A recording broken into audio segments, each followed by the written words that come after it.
You know something is seriously wrong with your mother-in-law when none of her children has nice things to say about her. Not only that, but also her daughter-in-law describes her as a living nightmare. That is my mother-in-law for you. It wasn't just her. It was her and almost her entire friend circle. I, Stella, had the glorious opportunity to end their toxic behavior. Let me tell you how. My husband Dmitri and I became a couple in college. We were in the same class and bonded over the fact that we both knew Russian. While he was an actual Russian, I had simply learned it as a hobby. I am multilingual, and in many languages, Dmitri was extremely impressed by my skills, and we developed a good relationship. Pretty soon, by the end of 2 months, I knew I wanted to be with this man. Trust me, my husband is one of a kind. Soon, we began to date. When we crossed a few years and graduated, Dmitri decided to give me a little warning about his mother, Pauline. Our relationship was progressing excellently, and plans of marriage were in the air, so he decided to give me a heads up. He said, "Stella, since we have been discussing marriage, I think you need to know my family a bit. Why don't we meet up with them? It would be fun. I'm excited to finally meet them." Our dinner included Dominic and Natasha from our graduation. "I don't know why your mum never came. She is like that, Stella. This is why I think I should warn you. Stella, since we have been discussing marriage, I think you need to know my family a bit. Why don't we meet up with them? It would be fun. I'm excited to finally meet them." Our dinner included Dominic and Natasha from our graduation. "I don't know why your mum never came. She is like that, Stella. This is why I think I should warn you. My mum is not the best out there. It's not like she was abusive or something, it's just that she doesn't care about us. She's pretty self-obsessed and always has been. I'm afraid she will offend you." "Really? How bad can it be? Maybe you are overthinking this. I'll be fine." "No, Stella, you don't understand. She's not a very good person. She has been nasty towards Natasha as well. I guess she feels threatened when a woman joins her family. She's used to being the matriarch. Me and Dominic are still in contact because she depends on us and we can't abandon our mum. Back then, I sort of didn't believe Pauline could be so bad. Dmitri did tell me a lot of stuff about his mum, however. I believed that people can't be so vile. Even Natasha and Dominic had told me about Pauline's obnoxious behavior. Things became clear to me when I finally met Pauline. At the first meeting itself, I could tell that Pauline was a vain woman. She said, "So Stella, tell me a little bit about yourself." I have no idea why my son fancied someone who isn't Russian. My sons are disappointments to me anyway, but I was counting on Dmitri to find me a good daughter-in-law. The first one is a joke about a woman. "Excuse me? Why would you say that about your sons and Natasha?" "Because it is true. She's an infertile person.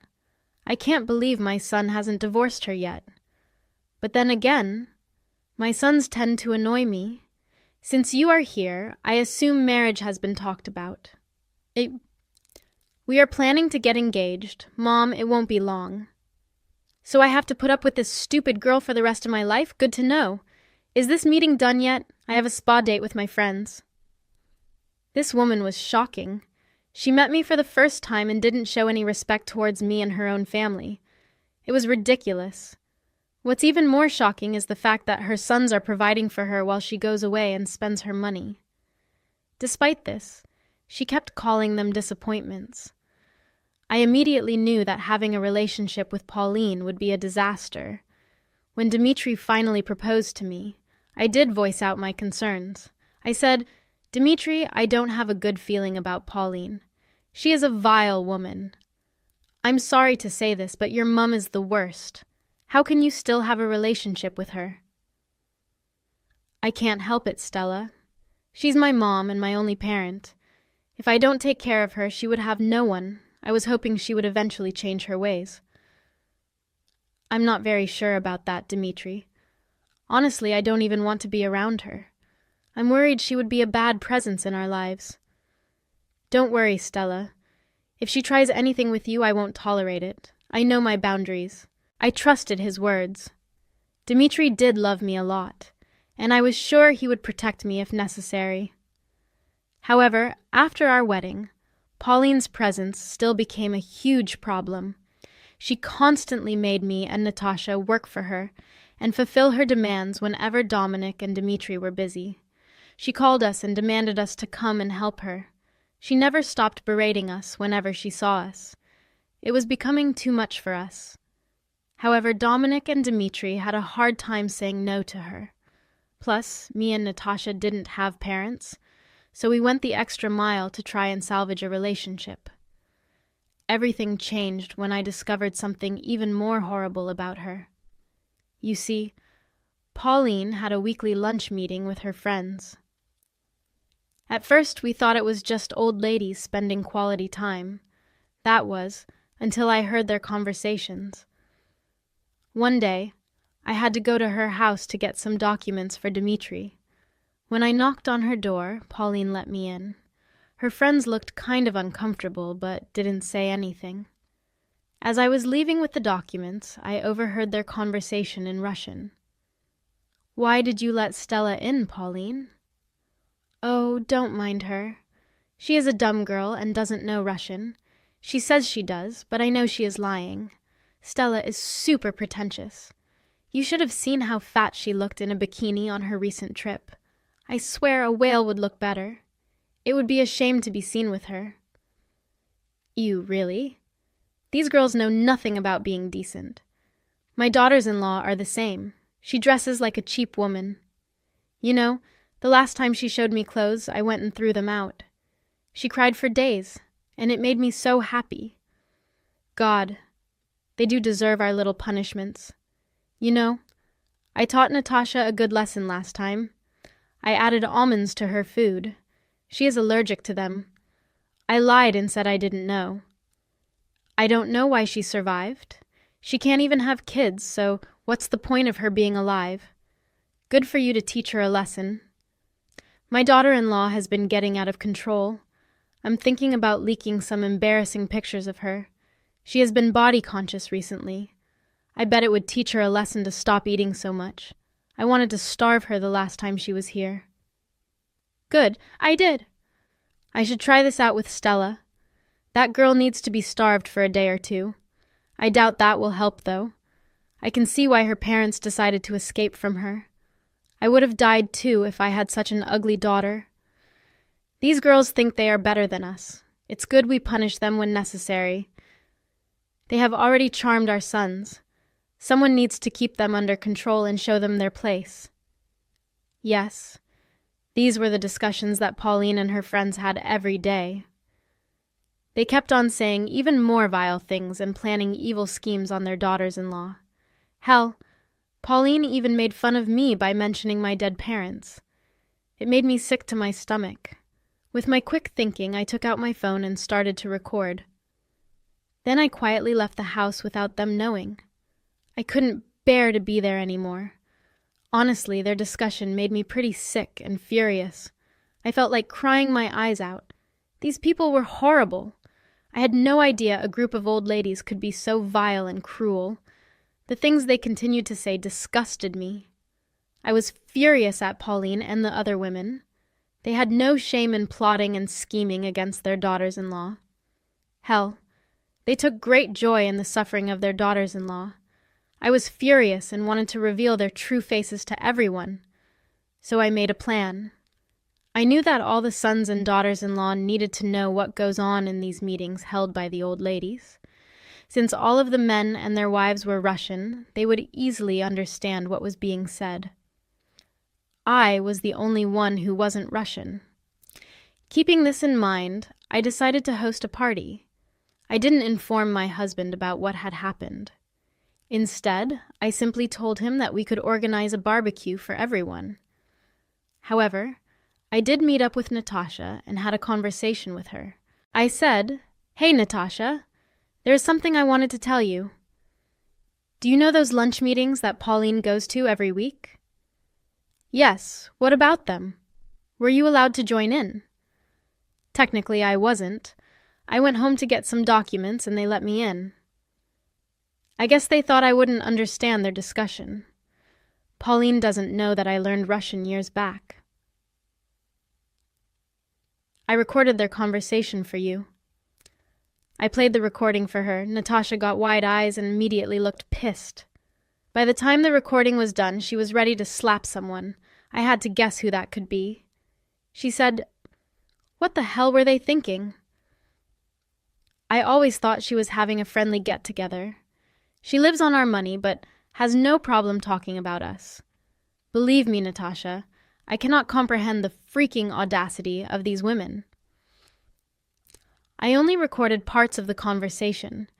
They kept saying much worse things. To tell everyone right now. This is insane and wrong. There is no way I will keep in contact with Pauline after this. No need to tell anyone right now, Natasha. I'm planning a party very soon. I want you to invite all the sons and daughters-in-law you know. Make sure they show up no matter what. We will give these women a taste of their own medicine. So Natasha and I made plans to arrange everything. She called up multiple people while I informed the ones I know personally. We didn't tell them about the conversations with the mother-in-law. Instead, we just requested their presence. No one knew what was waiting for them. Pauline was also invited along with her friends. She said, My Stella, it's been a week since you came back from vacation, and you are already planning a party. I see that you are hell-bent on landing my son in debt. Me and Dmitri are splitting the costs. Pauline? Even Natasha is contributing to it. Who needs enemies when you have daughters-in-law like mine? I guess I'll see both of my sons on the street in no time. Well, who knows? One of us might end up on the street very soon. For now, we expect to see you at the party. All your friends are invited. I will inform them after you confirm. Oh, at least I'll have someone to talk to. Okay then, I will be there. With Pauline's confirmation, me and Dmitri began inviting all her friends as well. I even invited the ones who don't attend lunch meetings. Everyone needed to know what Pauline and her group were like. My invitations were all answered, and everyone did show up for the party. I had everything arranged. I was simply waiting for the perfect chance. People were milling about and enjoying themselves. Pauline and her group were in the corner gossiping about something. I have a good guess what they are talking about, especially because they were away from the rest of the people so that no one could hear them. Once everyone arrived, I seated them on my lawn and proceeded to the microphone. Yes, I did rent all the equipment. I'm extra that way. I took the microphone and said, "Ladies and gentlemen, welcome to my barbecue party. I've taken great pain to organize this event, and I'm glad all of you made time for me. Now that everyone is here, I want to tell you the real reason why you were all called here. You guys might want to hear this very carefully. Trust me, you won't be disappointed. Well, we all know that Pauline and her friends like to arrange some awesome lunch meetings on weekdays, but we never knew what they talked about in their meetings. Until now, that is. You see, I had a rare chance to hear what the meeting was all about. And let me tell you all, Pauline and her friends do is berate their daughters-in-law and plot against them. That's not true at all. We never make fun of our daughters-in-law. Why would you say such a thing? You don't even know Russian. How did you understand what we said? You have a habit of underestimating me, Pauline. I did tell you that I understand Russian very well. You always thought I was bluffing. Well, spoiler alert, I wasn't bluffing at all. That is impossible. You are talking about us and insulting us. You have no proof of your horrible claims. Well, I do have proof of your nasty activities, Pauline. People, I'm going to play a beautiful recording of Pauline and her group talking at their lunch meeting. You can hear it and decide for yourself. With that, I switched on my phone and played the recording on the microphone. The entire atmosphere changed in a few minutes. From having curious eyes, my guests quickly switched to being extremely mad and ready to blow up. The things that the mothers-in-law said in the recordings were awful. I looked over to Dimitri and Dominic, and both of them looked freaking mad. When the recording ended, everyone freaked out. All the sons and daughters-in-law verbally lashed out at their mothers. Even Dominic and Dimitri berated Pauline. They said, "What the hell is this, Mum? Are you freaking out of your mind? This is what you do with your friends at my house." "Dimitri, listen to me, son. This is all a trap. I had no idea Stella speaks Russian. This was all a setup. Please believe me. This is one of the most ridiculous things I've heard today. Everyone knows Stella speaks Russian. You are the one who refused to believe her and mocked her for it. Stella, you portrayed me out to be a monster. I'm not like this, son. I was just venting to my friends. Stella has no right airing our dirty laundry like this. How dare you try to justify your behavior? You told everyone about the issues we go through. You were the one who started this. What is wrong with you? You have some nerve making fun of us, Pauline. I don't know why I even put up with you. How the hell did you think it was okay to make fun of my infertility like that? You even body-shamed Stella and talked about her." Pauline was busy trying to explain her side to her sons. Meanwhile, every mother-in-law was getting cornered by their sons and being berated by their daughters-in-law. It was a fiasco. However, all these vile women deserved it. Dominic and Dimitri would not listen to what Pauline was saying. They said, "I'm not going to forget or forgive what you have done. We have put up with your freaking behavior long enough. I'm going to stand up for my wife and protect her. We are done with you, Mum. Don't bother showing your face again. We are disowning you as well. Hell, if I ever see you again, I'll pretend you are no one to me. Say goodbye to the monthly allowance I send you. You don't deserve my money." "We'll cut it, Mom. You should have thought about things before you went around bad-mouthing our wives like Dominic." "I'm going to stop giving you money as well. Enough is enough." Pauline started to freak out completely. She broke down screaming and crying while her friends were also doing the same. In the end, all of them were promptly kicked out. The rest of us discussed everything and decided to have a good time among ourselves. It was a barbecue party after all, so we made the most of the night despite the circumstances. All the men and their wives came up to me and thanked me for informing them. They were grateful that I didn't keep this information to myself. When the party finally got over, I decided to apologize to Dimitri and Dominic. I said, "Dimitri, Dominic, I am sorry for revealing things so publicly. I wanted everyone to know it at once, and you confronting them individually would mess things up. I didn't want to give them time to cook up something." "No, Stella, you don't have to apologize. We already know why you guys didn't come up to us first. To be honest, me and Dominic were in denial when you and Natasha complained about Mum. We needed this wake-up call." "Yes, this needed to be done publicly. Who knows what they have cooked up in their next meeting? Don't worry, guys. From now on, things will change. We meant what we said. I and Dimitri won't support Mum anymore. She can figure things out on her own." We talked for the rest of the night. It got so late that I asked Dominic and Natasha to stay over. The next day, Pauline showed up at our house again. She was banging on the door and hurling insults at me. I guess she thought I was alone at home since I worked from home. Imagine her surprise when two very angry-looking sons of hers opened the door. Talk about adding fuel to the fire. Yes, Pauline turned on the waterworks again while I and Natasha laughed our butts off. Pauline tried to sway her sons. However, Dominic and Dimitri simply closed the door in her face. Days passed, and Pauline did everything to try and make up with her sons. She even tried to talk to me and Natasha and asked us to help her. We laughed in her face and told her to go to hell. As the month went by, Pauline soon realized that both her sons were serious about not spending money. She cried to everyone about losing her house because her landlord was threatening to kick her out. When she called us, we simply ignored her. She can get a job for all I care. It's been over 6 months since the incident. So far, we have news that Pauline is living with her sister in a different state. Her sister didn't want to take her in but felt like she had no choice. However, she did tell her to find her jobs if she wants to stay. News is that she is making excuses, so I'm not sure how long her sister will put up with her.